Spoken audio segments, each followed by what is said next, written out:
Speaker, Canada's economy is in retreat. Consumer confidence is plummeting. 2,000 jobs were lost in Air Canada today, and Canada's productivity is lower than when this government took office. Every economist knows that GST cuts do much less than income tax cuts for productivity, but this Prime Minister was more interested in political gimmicks than sound economics. Well, on the contrary, Mr. Speaker, in spite of challenges that we know exist in the economy, the reality is that we continue to have overall strong employment and income growth. Part of the reason for that, Mr. Speaker, is that this government has cut taxes across the board. It's cut personal taxes, it's cut consumption taxes, it's cut business taxes. And Mr. Speaker, every single time we've cut those taxes, every single time, the Liberal Party has opposed those things. And Mr. Speaker, now the Liberal Party wants to raise taxes across the board as part of its insane environmental and economic policies. That's wrong for Canada.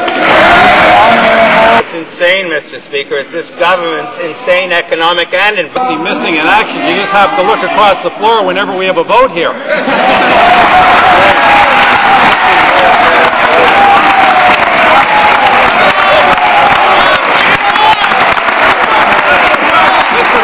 The reality is the Liberal Party has opposed every tax cut that this government implemented, and the Liberal Party now wants a new tax to fund $60 billion in unfunded spending commitments, and the people of Canada are not going to be conned. How can the Prime Minister ignore all these warning signs, look these unemployed Canadians? Right Honourable Prime Minister.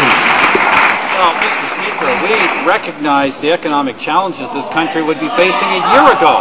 That's why we took action in the fall, Mr. Speaker.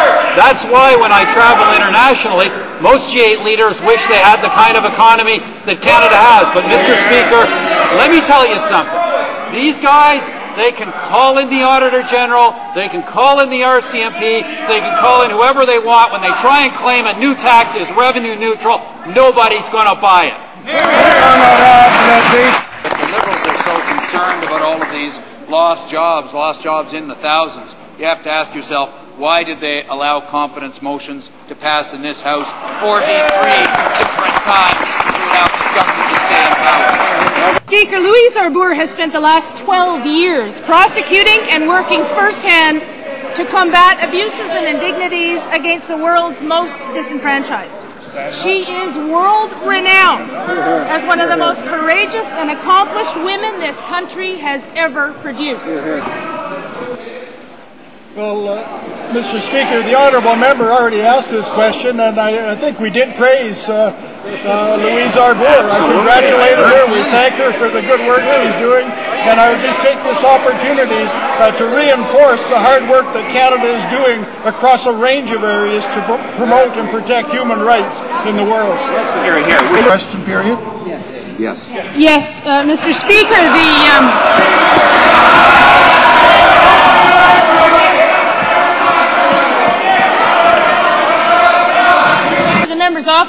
opposite that my concern is actually no laughing matter. When I was referring in my question to Louise Arbour, the President of the Treasury Board very loudly yelled out, "She's a disgrace."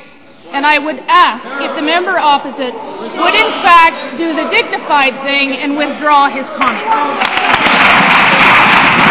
An opportunity to clarify my comments. In fact, the comments that Louise Arbour has made in respect of the State of Israel and the people of Israel are in fact a disgrace. And that is, I stand by those words.